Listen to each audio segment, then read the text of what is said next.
it resonate. I hope it resonated with the Warriors. Like what he said was, and I'm paraphrasing, was that the Cavs are playing like their lives are on the line, and Golden State is playing like there are many finals to come. Right. Is that's basically what he said, right? Yeah. It's pretty spot on. And and you see that. I made a joke yesterday in the chat room. I was saying that I thought that Mike Miller had died after he dove for that ball. What? Trying to keep the ball from going out of bounds. Or either be paralyzed one. Yeah, because he already got the back thing going on. But it's just the fact that when he got the opportunity to get in the game, he got out there and got and hustled. You see Dellavedova out there hustling. I mean, you see the hustle in these guys.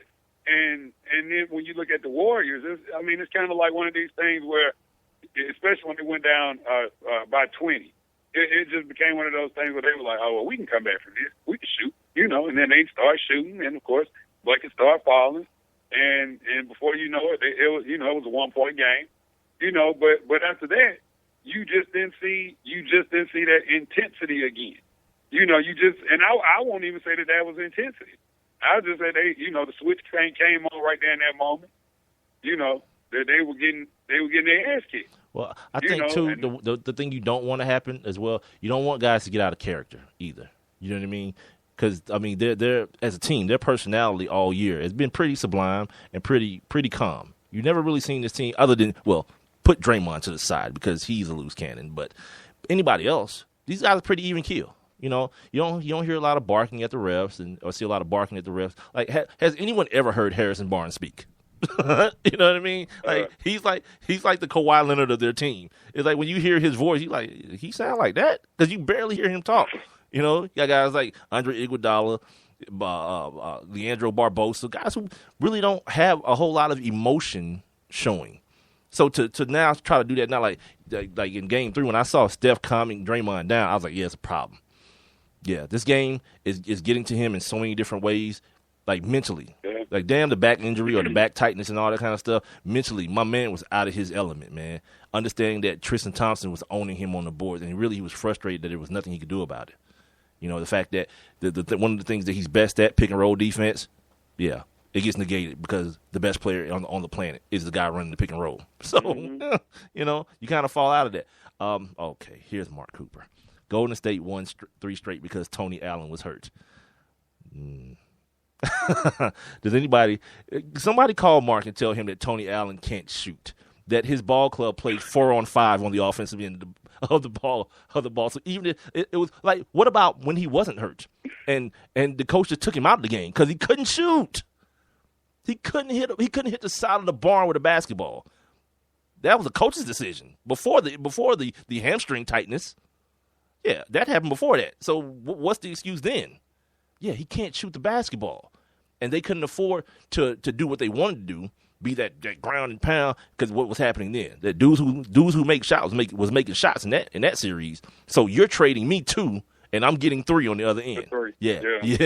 That never adds up. Yeah, I went to DeKalb County Public School, and I still know that don't add up. The team that's getting the 3s is going to win. And that's what happened. This Memphis team is I think 27th or something in the league shooting the 3. Why? Why? Why is that a thing? Like it's like teams in the NFL that still play cover 2. Why? It makes no sense to do that anymore. Quarterbacks are too good, receivers are too good, offensive schemes are too good. It's antiquated.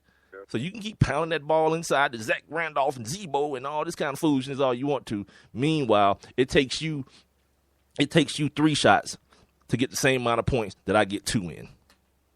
Think about that. And we'll move on as I take a bow. It's Sports Kings Live. I'm Big Mike. The other voice that you're hearing is Rob Calloway. We're being heard on – you're an idiot, dude. On Spreaker.com. No, you're the idiot. Oh, my God. We talked about David Lee. You, man. David Lee. The hell did I find you? David Lee, in the relative minutes that he played, 11 and Look 4. damn good. 11 points, 4 rebounds. Good. Yeah. The only thing though, we can't get caught up on with David Lee because he's the personification of nothingness when it comes to playing defense. So it's like a trade-off. But on the offensive side, he gives you a lot on the offensive side because he can distribute the ball. Because I saw him make some nice passes when he came in the game. I saw he said some good picks. And, of course, he can shoot the ball, so it's like. Yeah, it's the gamble that you take, Can we just outscore these dudes and not worry about it? And I think they can. I mean, he could be the spark. That's how you got to play him. You got to let him be your little spark plug, get the team going and then, try to make something happen after that. I mean, Can I address this? Can I address this thing? Coop is saying to me, neither can the Cavs. They are giving the business to the Warriors. Here's the deal. He says neither can the Cavs. Maybe Coop didn't hear the show where we talked about the Hawks, the Cavs, the Warriors, the Clippers. Who's the fifth team that I'm missing? Who's the other team that I'm missing? The Rockets. What's the common thread between those three teams, Rob? The three. Oh, they shoot the three. So there goes your argument, Mr. Mark Cooper. Thank you again. I would drop my mic, but I don't want to mess it up. It costs too much. Say this ain't the church's mic. Yeah. There's a common thread between those 5 teams, and there's also a common thread between the 2 teams that are watching tonight. That whole 9 for 35 thing, no one in this world will be willing to bet their mortgage that rate continues for this Golden State team. Would you, Mark? Would you, Rob? No, of course not. It's going to happen one of these games. Of course not. This is a 7-game series. Because think about, we gotta refresh our memory sometimes. Think about, you remember that close game, those close games that they were playing with the Rockets, and then all of a sudden, 40-point, it just exploded out of nowhere. A 40-point victory happened. Now, I'm not saying that's going to happen in this series, but I'm talking about the capability of the team that we're talking about. These ain't no slaw dogs. This ain't some like Rucker League and one mixtape team. This is a real professional basketball team that has lost 2 games. That features the mixtape. It's not an and one mixtape. They feature the mixtape. Right. They've lost 2 games by a total of 7 points. 1 in overtime. Yeah, we can't start fooling ourselves into believing that this is some poop butt, run of the mill average ass basketball team that we're looking at. No. This is a great basketball team facing a great basketball player with something different on his mind. You feel me? There's something different on this dude's mind. And I can't wait to talk to Branson tomorrow to ask him, like, what are people saying up there about what they're seeing? Because they didn't see this 5 years ago. Hell no. They didn't see this dude. Like when Rob said the other day about LeBron's comments after Kobe's 80 whatever points in Toronto. What I tell you, Rob? Yeah, that dude is dead. Somebody had a funeral for that dude somewhere because this is a new guy. This guy we're looking at now. Did you see the thing with Dwayne Wade? Him and Dwayne Wade. I saw the snippet of it. Yeah, I saw the snippet of it about the MVP talk. Is that what you're talking about? Well, they were just. I'm just saying. Because I saw the whole thing, but just how I do. Just them talking. Game's over. I'm out. I know. I don't know. I got to get better at that, man. But just them talking in general. It was one of those things where, LeBron, they talked about efficiency, and they talked about how both of them used to, before the game, they'd be like, okay, look, we got to get at least 50%, like no less than 50% efficiency, is what they were gunning for. Dude, I told you about that on Tuesday. Where were you? Welcome back to the show, Rob. Yeah, I told you about this little thing they had going between them. You did. Welcome back. You did. But I'm saying, I actually heard them talk about it, right? See, this is like you telling. What was it that I forgot the other day that you told me something? Oh, about the Mike Miller situation. Yeah, it's the same thing. See, yeah. See, we don't listen to each other. We just talk. That's all we do. We do. No, but they were talking about it, and then D Wade went back and brought up the series, and I think they said it was Game 4 in 2006. Well, that'd have been Dallas, where he ended up shooting the ball. I think he ended up shooting the ball something like 40 sometimes. Who? I need to Wade? put that up. D-Wade. Jesus like Christ. 38. It might have been 38, so I'm going to pull the stat up. But you know, they were talking about that. And so D-Wade was like, so what was, and then he gave his overall number of shots, which I think was 118 or 128 for the series. And so he asked LeBron, he was like, so based on your inefficient numbers right now, he was like, in my inefficient numbers in 2006, which one would you take?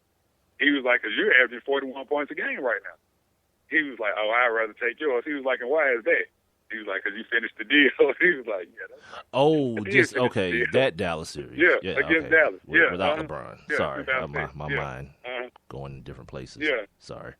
Yeah, so it was just kind of cool to see them, sitting there and D-Wade interviewing him, and it was kind of cool. I heard Tony Kornheiser said it was compelling television.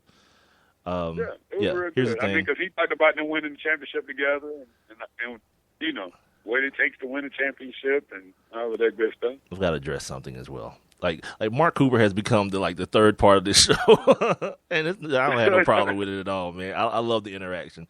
It's part of one of the things that I miss most in pedestrian. Not the callers, but like texting is probably better for me than having to deal with callers. Big man. Yeah, you stupid. It's leather. He says he will be game plan for tonight.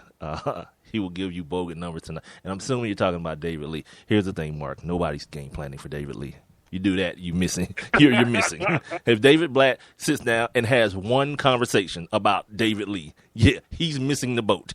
There's too many other people to worry about. Like, look, you hear me say this dude got 11-4. If he give you 11-4 again tonight, and you're David Blatt, okay, cool. He's David Lee. I don't give a damn. It's the same thing with Dellavedova. No one's game planning for Matthew Dellavedova. If he come out and get 20 points in Game 3, well, damn it, we lose then. Matthew Dellavedova gives you 20 points, we lose. Who don't know about your French fry theory? Go ahead and share that real quick. Oh, he doesn't. For people that don't know you. I mean, and for folks that are listening and don't know the French fry theory, go ahead. Because now, I like how it's graduated to become a theory now. This is all good. I'm like Newton and all those people. Yeah, Pythagorean. I'm like those dudes. All right, basically here it is. Some dudes are just what I call fry in the bottom of the bag people.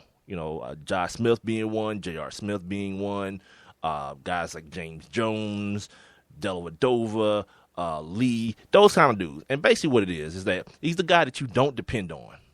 You don't depend on him, but if he shows up, you're happy. Just like the fry in the bottom of the bag. You get your hot meal from, like, I like Checkers burgers. I think they season the burgers well, and them fries are off the meter, cuz.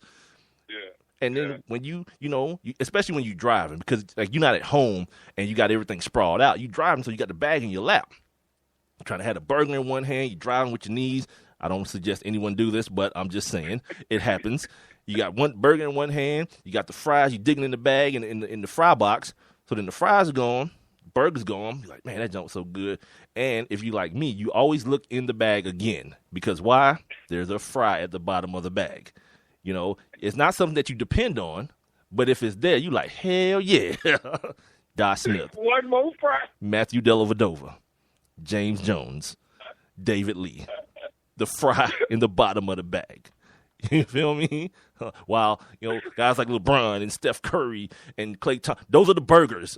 Those are the burger guys. That's the thing you pay for. You know what I mean? You pay to have that. Yeah, ain't nobody checking for David Lee, Mark. Ain't nobody checking for Matthew Dellavedova. None of that. If it happens, James Jones come out and give you 12 points tonight, well, damn it. He's James Jones, whatever. Like, these dudes are still professionals. Like, as much heat as I give guys like Dellavedova and James Jones, those guys, they still professionals. And any dude that you know that plays ball, any dude that you know anywhere that's not in the league, you take the dude on the end of any NBA bench, he'll get ran by him. That's how good the league is. You feel me? Like the dudes that we sit at home be like, man, that dude trash. Yeah. Put him out on the court with one of your guys. Right. The best guy that you know, put him on the court with him and see what happens to him, dude. Oh, man. Let's go wrap up hour number one. We are the Sports Kings. I'm Big Mike, the fellow that you hear laughing and yelling at me sometimes. His name is Rob Calloway. We're on Spreaker.com as well as on the Spreaker app via your iPhone, your Android device, or your Windows device. You guys go ahead and download that app so you guys can jump in the chat room, as our guy Mark